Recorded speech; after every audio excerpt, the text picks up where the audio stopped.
Hello, I hope you're all doing okay today. As you can probably tell, this isn't going to be one of my normal videos that I'm building of York. This one is definitely going to be going on one of the side projects playlists, and it's been quite a big project. I've been off and on doing it over the last year and a half or so. I'm sure you'll see what it is very soon when we pan up. In other news, I have started a TikTok recently under the same name, which allows me to kind of do shorter videos and show you little projects I'm doing within the big ones, instead of ones like this where I go more in depth with all of my projects. And so now we've turned around, this is the Olympic class RMS Titanic, and I'm building this one in 4:1 scale. As with all of my Minecraft projects, it is done on Bedrock Edition on an Xbox, so I can't really use World Edit. I have to painstakingly add each block one at a time, which some would say just get Java, but I think it takes the fun out of it. Here you can see I'm actually using stone buttons as rivets, which is the main reason why I wanted to use 4:1 scale to get in that level of detail. What we're looking at here is basically the ceiling of F deck, or the floor of E deck. You can just see the main corridor, Scotland Road, where I've put the flooring in and some of the staircases leading down. And I've basically had to do it this way because I built the entire bow in one go, including the floor paneling for the well deck and the forecastle deck, which plunged the whole interior into darkness, which made it really difficult to build everything. And coming through here, you can see how much of the ocean I've actually taken away as well. I think it goes down about 30 blocks, something like that. That was all removed by putting sand bulkheads in and then draining small sections one by one with sponges, which, yeah, that was awful, I'm not going to lie. So come around the railings, you can see the really nice whale tail design on the stern, the rudder just poking out. I'll at some point have to do the laborious task of getting rid of all the sand underneath it so I can actually put the keel design in. As we come through the railings for my different deck plans, we might as well start at the bottom of the boat. So the bit we're about to look at is the first thing on the interior that I built. It's the reciprocating engine room, which is a massive cavernous space located about 2/3 of the way behind the ship. And this is where the main drive for the port and starboard propellers would have come from. I did actually have to redesign this bit we're looking at now, the tops of the piston casings. I built it a deck too low, which was a bit annoying to do, but at least it all looks good now. Looking up there is one of the air vents that goes all the way up to the top of the boat deck and allows fresh air in. For any avid watchers of the channel, you can probably guess through my other content that I really don't like doing interiors. I don't know, it's so much easier to do the bigger projects when it gets to the finer detail. It melts my brain a bit more. So a lot of this is at the moment open space. There's still a lot of walkways to put in. We're currently in boiler room 1, and this is the coal bunker for it. There's another one on the other side. Coming through this next watertight door, we get to boiler room 2 and then 3. A lot of these are carbon copies of each other. And we're 6 boiler rooms in total. Boiler room number 1 was 5 single-ended boilers. Boiler rooms 2 through 5 were all double-ended boilers with 5 in each room as well. And then when we get to boiler room 6 that we're currently in, this one only had 4 double-ended boilers as the hull actually started to curve in, so they wouldn't have been able to fit 5. After that, through a double watertight door configuration, this is the fireman's passage, which is where all the stokers and the greasers and the boiler workers would have gone through. The job actually got them so dirty that they had a complete separate entrance. Eventually this section will have 2 spiral staircases that go through those 2 holes at the floor of G deck, and this leads to basically where anyone that worked in the bows of the ship would have lived for the duration of the cruises.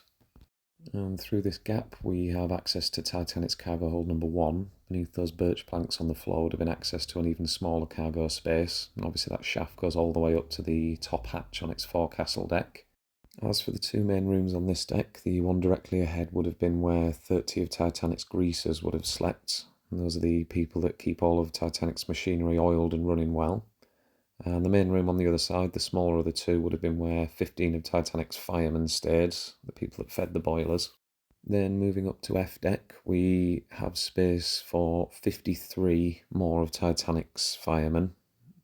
Again, that was all open berths, so they would have been double, in some cases triple stacked bunk beds. There's a couple of storerooms on each side as well. The room we just looked in would have housed Titanic's 4 head greasers. And moving up to E deck, this was split into 3 main rooms. One of them I haven't quite built yet. and it would have housed Titanic's 72 trimmers. This here is the chain locker that goes all the way down to the bottom of the keel, and that houses Titanic's chains for the main port and starboard anchors. And after that, we then start to head to the third class sections that were isolated by the ship's bulkheads. We're currently in third class section C, which would have been a range of cabins housing between 2 to 4 people. As I said earlier, the bulkheads in the bow of the ship went all the way up to the base of D deck, and the designers really sparsely put watertight doors in these sections, one of them just ahead actually. And to get to the section below, which would be third class section D, this is again more of the same, a maze of lots of different corridors leading to between 2 and 4 person berths. One aspect that you're starting to see now is each section was decorated quite differently. So when you had the crewman's area in the front of the bow, it was mainly yellow paint, and this one's white with a red base. As we leave that area, we'll go past the 2 skeleton structures for the shafts leading to cargo holds 2 and 3. And we're currently on the port side of the top of the squash court that we'll look at later. And now we're in third class section F, which was the smallest of the compartments, with 1 main corridor and 2 side corridors leading to the side of the hull. And after we start to leave that, we'll quickly pop down through one of the shafts, and this one would lead to cargo hold number 3. This is where the design gets a lot more intricate.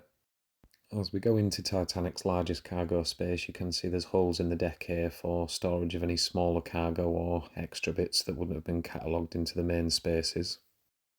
Now, before we go through any of these holes you can see in the shaft, I'm actually going to go all the way back round and circling through the main entrance that they would use. The section here that you can see is the plan for all of the rooms on third class section E, and down this staircase here leads to the post office. At the far end there would have been an electric lift so you could carry the mail up and down without having to use the stairs. Down here is the mail room, and all of these wooden poles would have had mail bags hanging on them, which also has access to the cargo hatch. Moving back aft, you can then see the bottom of the lift shaft as well as the mechanisms that would have allowed it to work next to it. So this watertight door is the first and second class baggage area, and up the stairs is separated just for the first class baggage. And as you can see, this area did run the entire width of the ship and had access to the shaft on both sides. And as we come back past the post office, I'll show you the cavernous space in the middle, which was Titanic's squash court. Obviously third class weren't allowed to use the squash court, this was only reserved for first and second class. It's a large cavernous space located just in front of boiler room number 6. Eventually this staircase will lead to the first and second class corridor on E deck. But seeing as that isn't finished, we might as well look at some more completed parts of the ship. First, if we come down this staircase, this leads to the linen room. First you would have had the drying room, moving on to the soiled linen room, followed by 2 fresh linen rooms. And all of this is then joined, if we just go down this corridor past the boiler room number 5 fan room, it leads to the Turkish bath complex and the swimming pool. So far this has been my favourite part of the ship to build, as a lot of it was quite ornately decorated, and this is one of the few areas on the boat that I have actually done all of the interiors for. Sounds kind of sad now I'm actually putting it into words, but this here is my favourite detail, using the packed top snow as towels. Here we have the electric bathroom, which thankfully is a Victorian invention that didn't catch on, followed by a couple of shampooing rooms, and at the end you would have had the temperate room, which basically acts as the ship's sauna. So far, this room and the cooling room that we're going to look at next are the probably most decorated parts of the boat that I have built yet. So coming back this way, just on the left is the cooling room. This is the main photo that you'd see of the Turkish bath complex if you look at all of the old media from Titanic. And a lot of the rooms on this side I haven't figured out their purposes yet. They would have been mainly utility rooms. You've just seen a closed press room there. Heading back down the corridor after we go past the room for boiler room number 4's fans, this is actually the base of the forward first class grand staircase, which leads straight onto Scotland Road, the main corridor on the port side of E deck that I mentioned earlier. Down here we've got the open berths for the third class stewards, where you would have had single beds all the way on to the side of the hull. The next section we're going to look at, if we keep heading down this way, is the third-class dining saloon. This is one of the largest passenger areas on the ship, and it's actually split into two different sections with a bulkhead dividing in between. As you can see in this section, there is also more fan rooms for, in that case, boiler room number 3, and in that section just through the doors, boiler room number 2. I do quite like my chair and table design on these. It took a little bit of working out, but according to the plans and Titanic Honour and Glory, all of this is laid out in the correct configuration. Then through this door we have one of the two third-class pantries, which leads onto the main service corridor. In here's the third-class galley. Further down the corridor we then have the bakery, followed by the bread store. After that the butcher shop, and then my favourite room on the whole of the Titanic, the potato wash room, because they actually went through that many potatoes.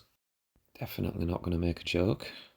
So if we come back to the port side, first we have the cook's cabins and then the baker's cabins.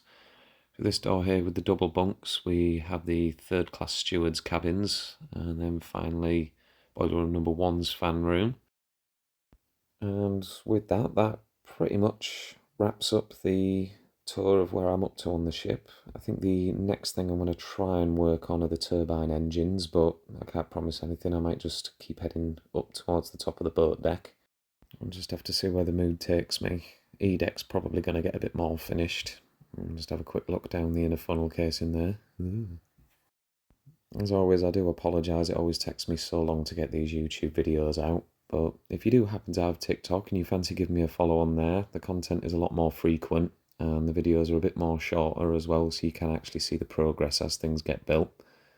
Until then, stay crafty, and I guess I'll see you next time. What are you doing down there? Excuse me, I'm going to have to go kill some llamas. Where did I put my golden shovel?